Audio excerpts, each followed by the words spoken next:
Yo, welcome to the FitBiz podcast. I have a really special interview to share with you all today, and it's with Dr. Trevor Kashey. So what we talk about here is going to blow your mind. But I first want to give some backstory on Trevor so you understand what we're working with. This guy is a true genius. So the Translational Genomics Research Institute hired Trevor when he was in high school to study non-small lung cancer research, okay, when he was like 14 years old. He ended up earning his Ph.D. in biochemistry at just 22 years old. He later transitioned out of academia and founded TKN Nutrition. He was actually Erin's first online fitness coach, and he also co-founded a supplement company called Prestige Labs.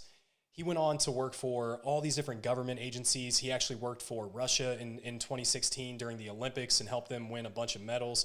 And this guy is truly obsessed with behavior. How to get clients to, I'll use his words, stop doing dumb shit and do more smart shit, right? Because so often when clients are not doing what we want them to do or what they need to do, we don't have the tools to guide them in an evidence-based way back on track. Oftentimes we demean or we scold or whatever the case is. In this podcast, he shares so many awesome tools and frameworks on how you can communicate with your clients in a more effective way to get them back on track so you can help more people, earn more money, make a deeper impact. So we went into some awesome stuff here. This is going to be a two-part episode. So part one, we're going to cover a little bit more contextual. He's going to tell his story a little bit. And then part two, which will come out next, he's going to share how to kind of gamify your coaching process to keep people engaged, how to communicate more effectively as a coach. He also talks about how to take complex ideas and really simplify them in a way that people will understand and therefore go with. So yeah, this is just a value-packed episode. So this is part one of two, and I hope you enjoy. Quick, just housekeeping and intro. I am so stoked for this. To be frank, Trevor, I've wanted to get you onto a guest coaching call now for a long time in podcast, and I'm stoked for this, both selfishly from what I'm looking to learn and just gain, and also just to have you share so much wisdom with the group, man. Pumped. So quick intro for those who maybe are just unfamiliar with Trevor. So I've got a little list here because you have a few accolades. I'm going to tell me if I mess this up, but the Translational Genomics Research Institute actually hired you to conduct research on non-small lung cancer while you were in high school. You then went on to get your Ph.D. in biochemistry, 22 years old. Then went on to found TKN Nutrition. You were actually Erin's very first fitness coach. This probably would have been back in 2013. That's my wife, partner here. And you also co-founded Prestige Labs.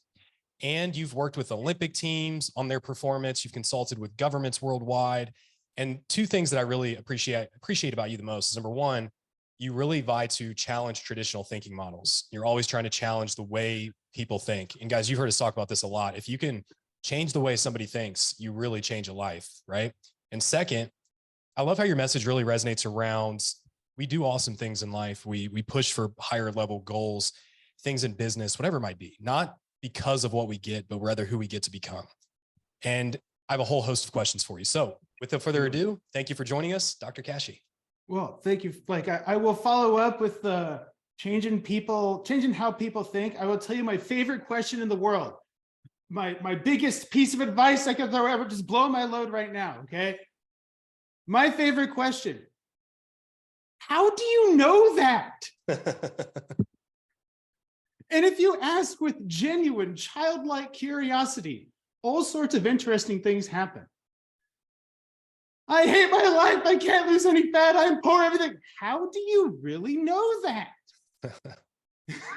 That's a great question. It's just like a great way to start a lot of things. In any case, like, let's roll, man. I had to get that off my chest. It is a great question. I heard something the other day, not to get too much of a tangent, but the debate around the afterlife. And it's like, for anybody to quantifiably say there is or is not an afterlife, it's like, you are full of shit.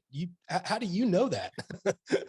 And so I love that question. Well, I do admit that life continues on after you die. Yeah, it's just the way you're phrasing the question, right? Yes.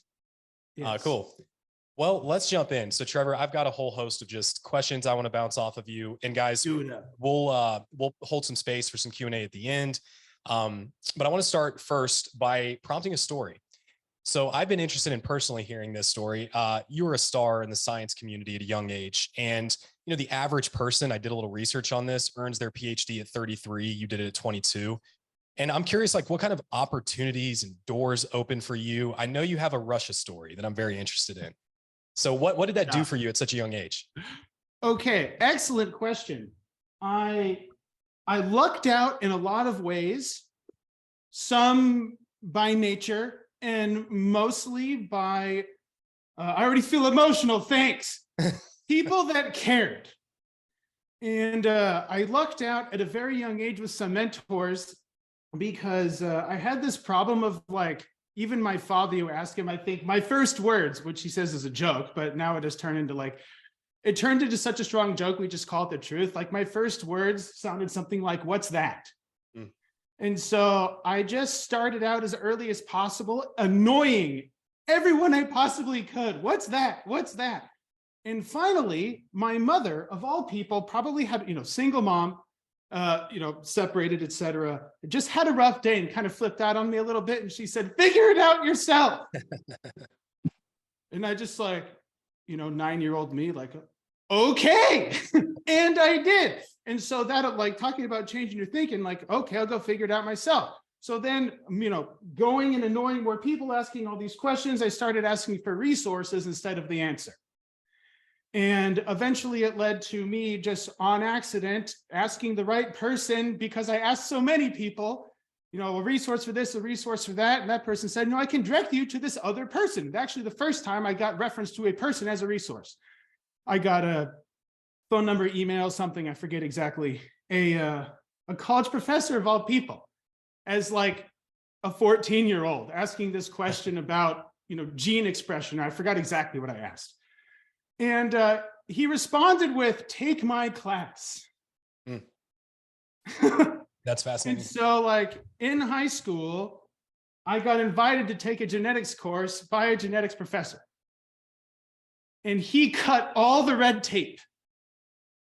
Some of it, like I still had to take like tests and stuff to like qualify to get into the college that early. But I started at the university level that young. I did college and high school at the same time. And a lot of my apparently expedient progress, I actually finished my doctoral degree in the same amount of time anybody else did. I just started that much earlier, to clarify. So I still did 4 years of undergrad. I still did the 5+ year, all that stuff. I just like started the 10 years earlier. So that might give you an idea. And then basically when you kind of get in the system, you get in the system. So like it caused a big pain with like family members and other people at the college to like get me a student. But once they got me a student, it's just like nothing else really counted anymore. I could do whatever. I just operated as a student. So really getting through that, like that free energy gap made a big difference. And it just came from me pestering a lot of people until finally someone said, "This guy knows, ask him." And he said, "Okay, I will tell you." So hopefully that gives you an idea. I think that basically answers the question of like this sort of pseudo precocity, this idea that like I finished it in 2 years. Like, no, I actually took the same amount of time. I just started earlier. Yeah, that makes sense.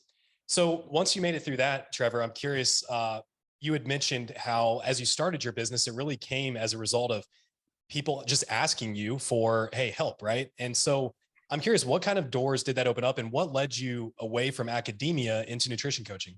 Okay, I will tell you frankly that academia affords at the graduate student level lots of freedom. Basically, when I got accepted into graduate school with this sort of boss, I call it PI, principal investigator, the boss, the big head honcho scientist guy, he basically said, "All right, don't let the door hit your ass on the way in. Talk to me in 6 months." And it really had like that level of autonomy in that sort of laboratory. Like, we have a lab with all this stuff. We have a lab that generally works on these things. I kind of have this question I want to answer. And so go figure it out, man. I'll talk to you every 2 weeks, and hopefully you've gotten 2 weeks worth of work done during that time. And I had keys, big fancy keys, retina scanning, all that sort of super fancy stuff. I could go in at all hours, do what I wanted, ran Vegas hours. And along the same line, like really early, like, I don't know, 13, 14-ish, my father came back into my life. Okay, he spent a little time away, and ye olde cell, and not the cool type of cells I studied, other types of cells. And we had very little in common, basically. Like, he beat up people like me at the time. And so we had nothing in common. We started lifting weights. That basically, we used that to bond. And as soon as I started learning about biochemistry, science, physiology, whatever related stuff, very fast, those two things started to coincide. Mm-hmm. And he got me into bodybuilding specifically. So I went the bodybuilding path first. And bodybuilding ended up taking too much time and attention for graduate school work for me. So I transitioned over to strength sports. And in strength sports, I excelled. At the local level, did okay at the national level, set a few records, et cetera, et cetera.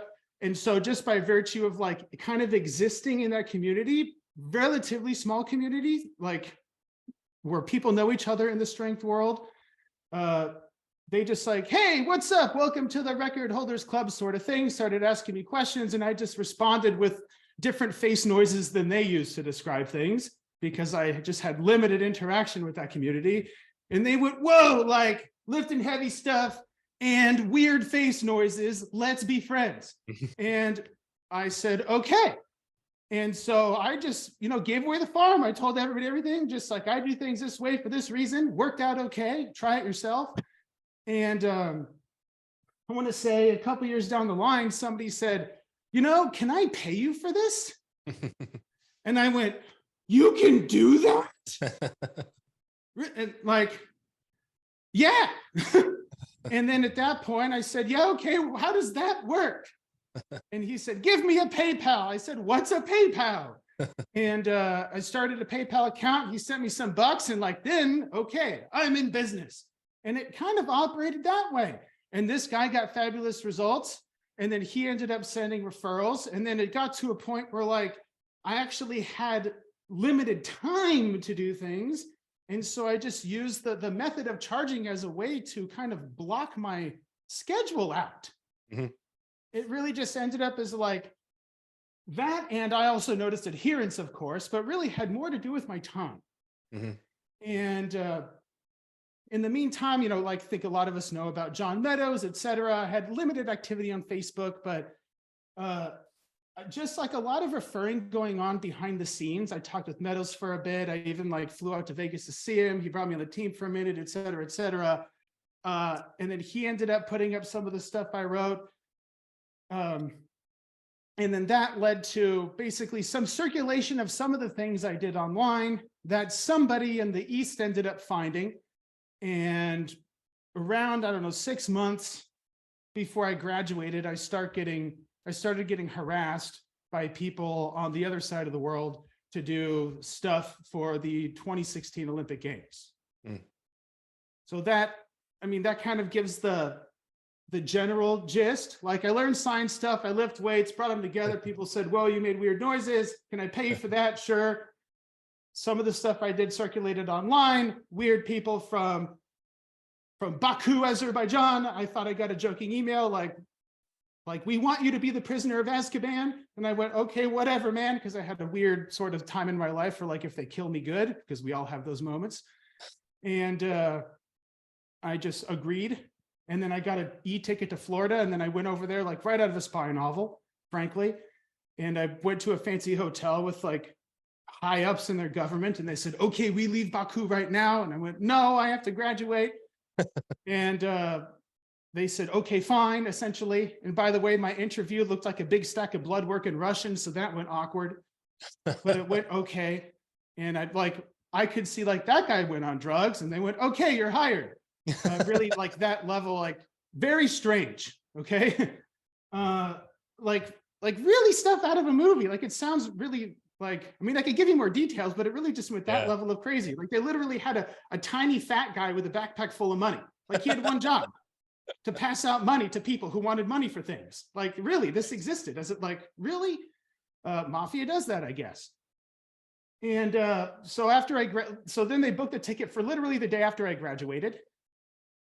And I flew out and I stayed there a while. I'll just say that. And I circulated in the general area, and I got to work with people from Georgia, Bulgaria, Syria, Mongolia, lots of the stands, mostly focused on like the Turkish, Azerbaijani fight athletes, but they had a lot of other people circulating in, and worked basically as a physiologist with the nutrition component for the 2016 Olympics. They ended up packing away a few golds and a lot of other medals. And then I came home and stayed here, because although I feel glad I got the opportunity, I will stay away from that place from now on. I'll just leave it there. Quite a terrifying experience to work in another country for a foreign government that like why else would a foreign government hire an American trained biochemist for the Olympics? Like you can put all those maths together yourself. Right. And just really terrifying experience to have really, frankly, scary cube-headed people pointing guns at you saying, we must gold medal. Like, and again, it sounds ridiculous, but like, it really happened that way, you know, like they must do these things or else. But like, then it came to, well, that gets really hard when your team has a sponsorship from McDonald's and Coca-Cola. And so that led into the sort of behavioral aspect of things. And lots of cool nutrition. I got to do their like actual nutrition, because here, like we get pretty well fed. We get fed too much, but people talk about like nutrient deficiencies and stuff here, but really there they have legitimate ones. Yeah. Like they had like pandemic hypothyroid. And I went like, what on, like, does everybody have an auto? Like, no, because they all got blood work done every 2 weeks. So I got lots of cool data doing that. And I found out that they use salt with 0 iodine. Yeah. Like, oh, that exists. And Wow. so lo and behold, I sprinkled this purple stuff all over their food and their performance went up like in a week. Do they even need drugs? No, they got the good stuff. Food. That's fascinating. Yeah, so that just gives you a little rundown of the type of stuff that went down over there. Like they got gold medal athletes with malnutrition, technically speaking. Like they have that level of gnarliness in their training programs. Wow. Man, that's fascinating. Thank you for sharing all that. Yeah, thank you for your patience. But like it has a lot of stuff. Hopefully that like, if you want any more details about it, I can, but with, a few minutes, I can only give the ridiculous rundown. Well, I think for those who are not familiar with you, I think that sufficiently sets context for this conversation. So I appreciate you sharing all that. Yeah, for sure. I think that does lead us into, let's talk about this. You mentioned the behavioral side, and that's something that is really important to me. And I think it should be for all of us on this call, is that you have a PhD, nutritional science in and out, but you've at some point shifted your priority to more behavioral coaching and more behavioral models and the way people think. So I want to ask you about that, right? Specifically, I heard a model that you shared one time that just always stuck with me. This idea of coaches versus consultants, permissive, authoritarian, authoritative, the way you get through to clients and actually find the crux of the problem through asking questions, through discovery, not just changing macros. Can you talk about that a little bit? Yes. So I have since sophisticated it a tad. I think like for the presentation that I gave, the permissive, authoritative, authoritarian sort of styles, I consider kind of a convenience for a big group. That like some people just say, yeah, whatever, do your thing. I more operate on that side of things. I act more permissive. Like do it, like I'll give you directions, you do whatever you want. Just know that like you paid me, and if you do something else, that makes you look silly. So I tend to stay on that sort of side. I go into the authoritarian the authoritative side of things sometimes a little bit more. I get more active directive, which means like actually telling people what to do and quote holding them accountable, whatever that means. Well, Trevor, can you set some context for those maybe not even familiar with those phrases? So, well, which ones? Thank you for stopping me. Yeah, the authoritarian, like those different philosophies. So authoritarian, think of totalitarian. Think like you must do this at this time in this way or else. Essentially, like you must follow my rules or you are a failure. So that sort of style of coaching, like you must do it my way. Mm-hmm. And then permissive, basically for me, if you talk about parenting, permissive parenting really more means almost neglectful, like laissez-faire, like figure it out yourself. And then you have authoritative, which basically means you have a mixture of active direction and autonomy, where you basically give people a set of options and then they can pick and choose between those options, and you work more collaboratively.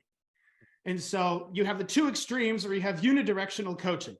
Like, you have my advice, good luck, which I definitely just categorize as something other than coaching. I actually consider that more of like as a consultant or an advisory role, where you provide information, they do what they want.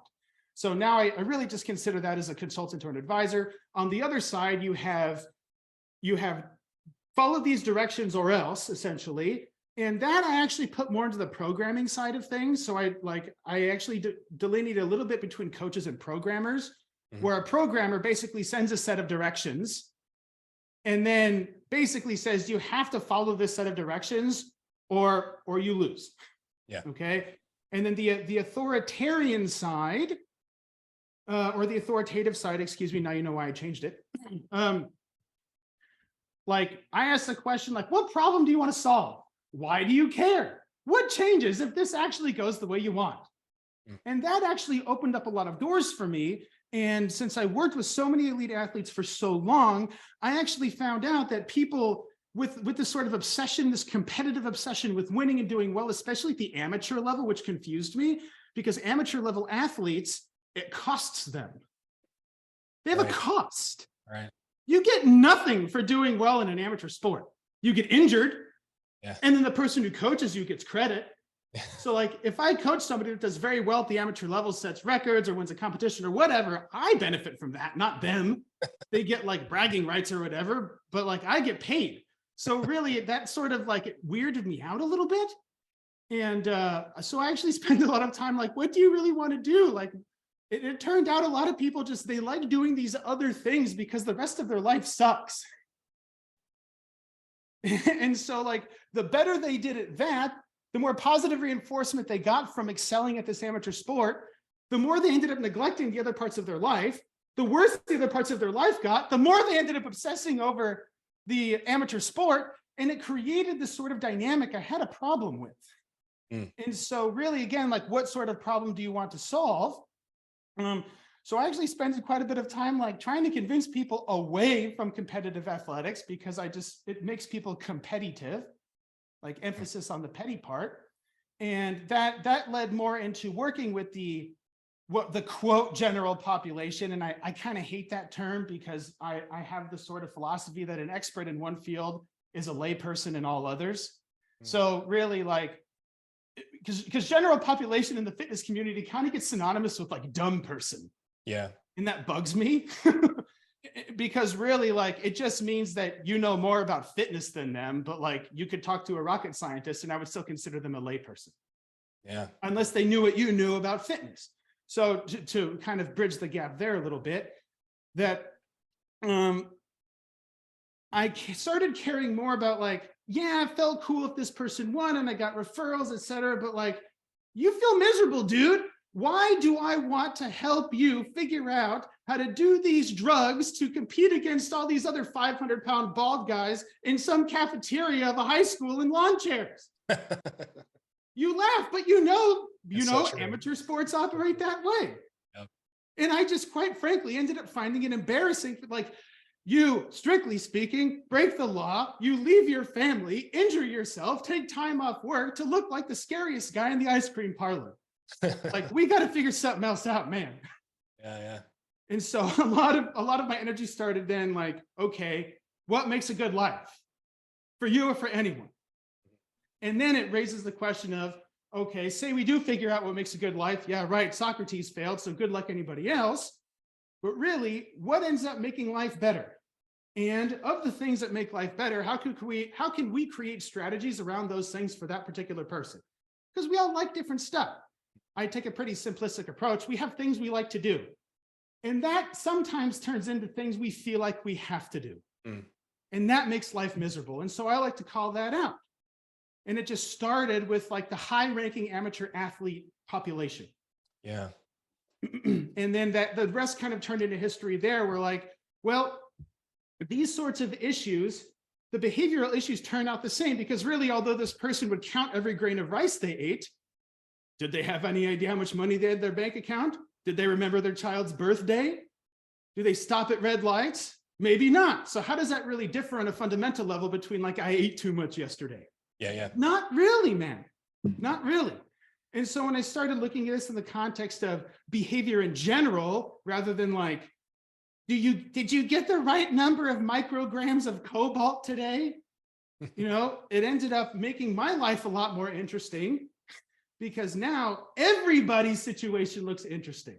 Right. Not just like, okay, I take this person because I had this sort of reputation of like, I would already take fit people and turn them into absolute freaks. So some people took from like 0 to 5, and I took people from like 8 to 9.5. I operate in that like really small sphere. And as soon as like the transition occurred, actually in Florida, when I did a lot of more in-person work, I still do now, but I did more everyday stuff there. I got to work with children. And I get emotional. Again, working with children changed my life, dude. And working in another country, in Azerbaijan, like in a country with poor people, like they eat the dirt, like people argue about how many bites of chicken to eat after you work out. Yeah. Really, they do. And they get excited about it. I just find that sad. And also have different priorities now. I mean, that always felt kind of silly to me, but like, in addition, people using that sort of stuff for entertainment, but people end up confusing the entertainment for education, which we can open up as another can of worms later. But in any case, I got to work with a child. I got to work with a child with a severe medical condition. And a few weeks later, his severe medical condition got much better. And he came into my office and gave me a hug and said, Dr. Kashey, my tummy doesn't hurt anymore. And like, I can't, like, done, dude, done. Yeah. What else matters? Yeah. When the little kid's tummy doesn't hurt anymore. Absolutely. And it just absolutely changed my life. Like, it just absolutely changed it. And it just made me appreciate even more that, like, what makes life worth living? And I doubt anybody's like state record for the deadlift in their weight class for age 50. Like, does that, I'm like, no, dude. You have other things going on, things that can actually make a meaningful difference. And I do consider those legitimate stepping stones.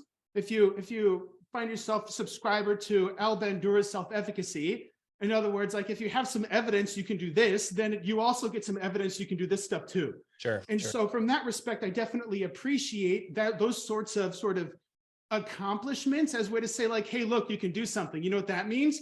You can also do this. You can also do this. You can also do this. And unless you have some intervention for the amateur athlete, for instance, or the fitness enthusiast, to them that just means, okay, now I get a bigger deadlift. Now I run a faster mile. You know what that leads to? Breaking your shit. Yeah, absolutely. That's a great way to put that, Dr. Kashey. And I would pivot that question now by asking, so you're able to help an individual gain momentum, and whatever their definition of momentum might be, how do you continue a client gaining momentum towards those next phases? And let me rephrase that a little bit. How do you try to gamify their journey a little bit and give them a process where they continue to feel excited about goals that might have otherwise been more dopamine serving, right? How do you keep them engaged? Okay, so I'll use some of my language here to contextualize this. When I talk to people about this on a daily basis, members, clients, whatever you want to call them, et cetera, I put in the context of life gets better when you learn how to forego smaller rewards now for larger rewards later. Mm-hmm.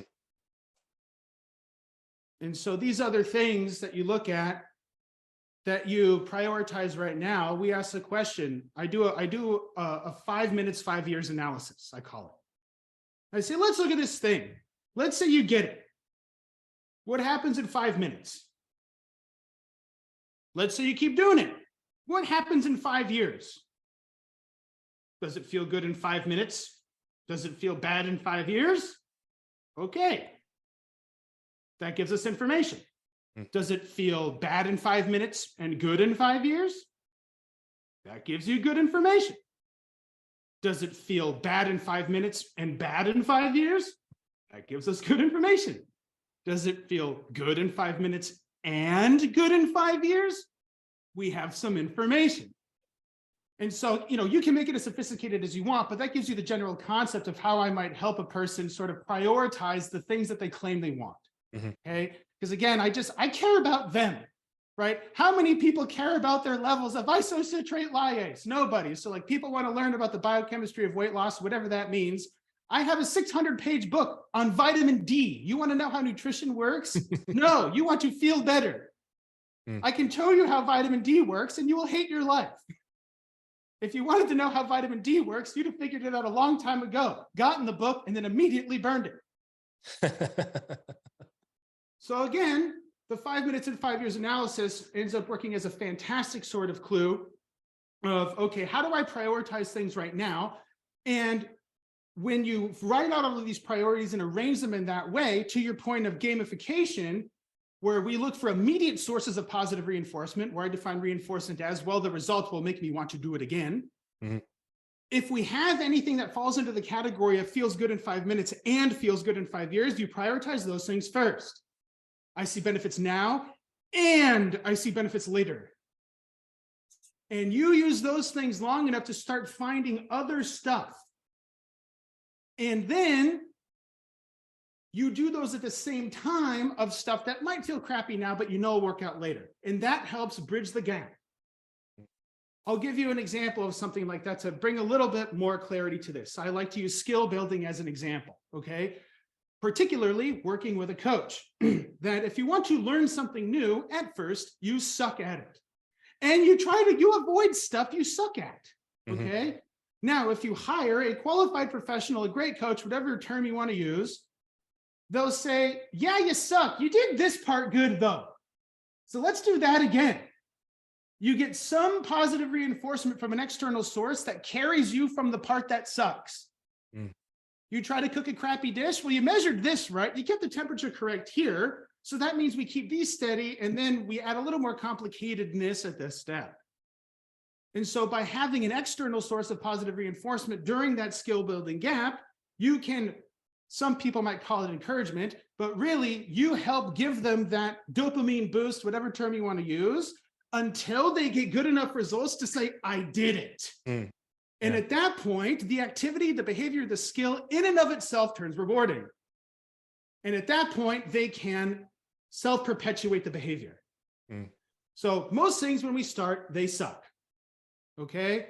If we can limit the suckitude by introducing an external source of positive reinforcement, then we can bridge the gap until the person gets good enough to do it on their own, at which point, when somebody can do something on their own, or said another way, when you get good at something, it feels good and you do it again. And so I take the position that a coach does that. Something somebody sucks at, that if they got good at it, their life got better. And helping bridge the gap of life feeling miserable while it sucks until they get good. And you do that by providing feedback and positive reinforcement at the right times to carry them during the times it sucks. Yeah, it makes perfect sense. And I love that. And so what you're kind of saying here is you've got to find ways to shift towards positive reinforcement rather than reinforcing perfectionism that so often of us carry, right? And I think we make that mistake as coaches often. I know I've made that mistake. Absolutely. Where, oh, you haven't hit all of your macros, try again. And how that just derails a client. Yeah, right? Correct. Yes, it turns into this, they start developing, a lot of people have these sorts of language patterns already. This sort of, I think the popular terms, what cognitive distortions, I think people call it. I just call them stupid rules. Cognitive distort, okay, distorting reality. You got to define reality now. Good luck. In any case, people start changing their language such that the language prompts them to do dumb stuff. And I have the philosophy that I would rather people do less dumb stuff and more smart stuff, because if you do more smart stuff more often, you do dumb stuff less often, which means life gets better on both sides of the equation. Yep.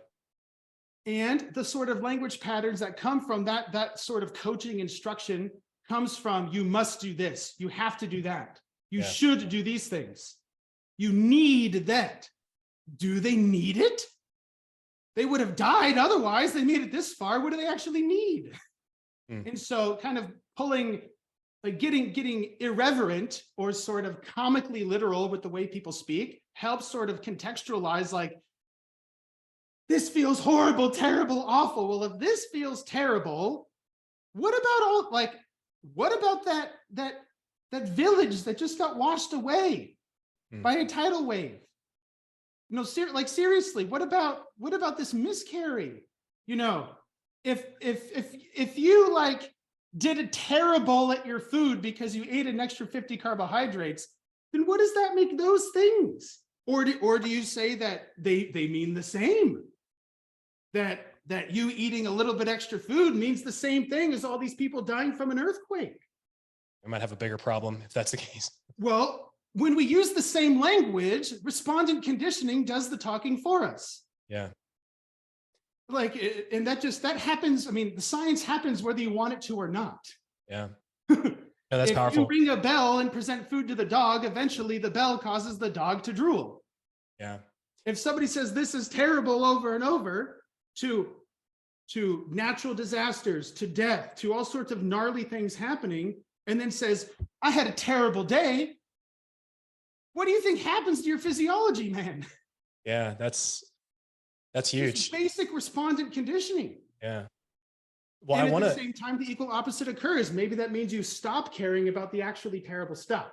Right. And so you have a solipsistic sort of, egocentric narcissism sort of vibe going on, because you get so obsessed with how bad you do, you end up ignoring that the world exists outside of your life. Right.